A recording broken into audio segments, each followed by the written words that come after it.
Hello everyone, কেমন আছো তোমরা সবাই? আশা করছি সবাই খুব ভালো আছো। আমি কিন্তু বেশ ভালো আছি।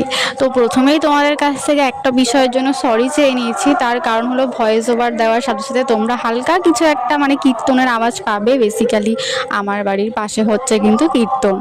এটা কিন্তু প্রায় এক সপ্তাহ ধরেই হবে, ওই জন্য আর কি ভয়েস ওভারে কীর্তনের যে সাউন্ডগুলো সেগুলো তোমরা শুনতে পাচ্ছ। তো যাই হোক, দেখো আজকে ছিল 27শে জানুয়ারি আর আজকে ছিল আমাদের বাণীপুর লোক উৎসবের উদ্বোধন। তো দুপুর দুপুর হতেই দেখো আমি, গোপা, বৌদি, আমার মা, গুড্ডি আর ঘন্টু এই কয়জন মিলে কিন্তু হাঁটতে হাঁটতে চলে গেছিলাম আমাদের মেলা প্রাঙ্গণে।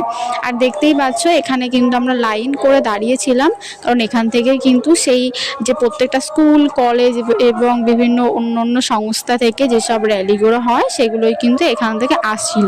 তো দুঃখের বিষয় এটাই, সেটা হচ্ছে কি আমি কিন্তু ছিলাম মেলার মাঠের একদমই সামনে, যার কারণ হলো এরা না এই পর্যন্ত এসে ওরা থেমে যাচ্ছিল। ওদের সারা রাস্তার র্যালিতে ওরা যেভাবে নাচ করছিল বা গাইছিল সেসব কিছুই ওরা করছিল না। আর এই বছরের র্যালিটা প্রচণ্ড ছাড়াভাবে এসছিল, যার কারণে দেখতে অতটাও ভালো লাগছিল না। তো কি আর করা যাবে বলো, মেলা তো বছরে একবারই আসে আর এই র্যালিটা দেখতেই কিন্তু বেশি ভালো লাগে আমাদের। সেই জন্য কিন্তু দেখো কি প্রচণ্ড মানুষের ভিড় এখানে। আর প্রত্যেকটা সংস্থা থেকে, প্রত্যেকটা স্কুল, কলেজ, এনসিসি থেকে শুরু করে প্রত্যেকটা জিনিস কিন্তু এখানে আনা হয়। তার সাথে সাথে কিন্তু এবারের অনেক কিছু আকর্ষণ ছিল, সেগুলো আমি খুব একটা ক্যামেরা বন্দি করতে পারিনি।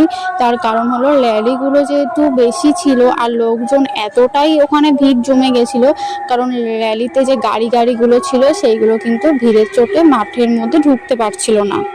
তো সেই কারণেই আমার যেটুকু সম্ভব হয়েছে তোমাদের সাথে শেয়ার করার, ক্যামেরা বন্দি করার, আমি কিন্তু তোমাদের জন্য সেটুকুই করে নিয়ে এসেছি।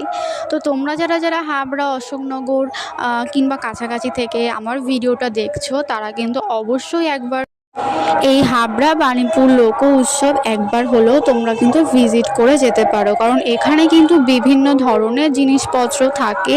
সেটা বিভিন্ন মেলার মতন দোকানই হোক না কেন, বিভিন্ন রাইড হোক না কেন, এখানে কিন্তু লোক উৎসব বলতে তোমরা যে উৎসবগুলো বোঝো সেই সমস্ত কিছুই কিন্তু এখানে থাকে।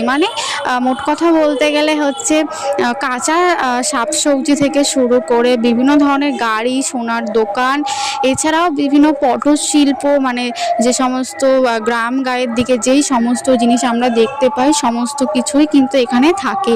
তো তোমরা যারা আমার ভিডিওতে দেখছো তাদেরকে আমি অবশ্যই রিকোয়েস্ট করছি তোমরা একটু ভিজিট করে যেতে পারো। আর আমি তো এখানে যাবই, আর এরকম ভিডিও কিন্তু তোমাদের সাথে আমি আগে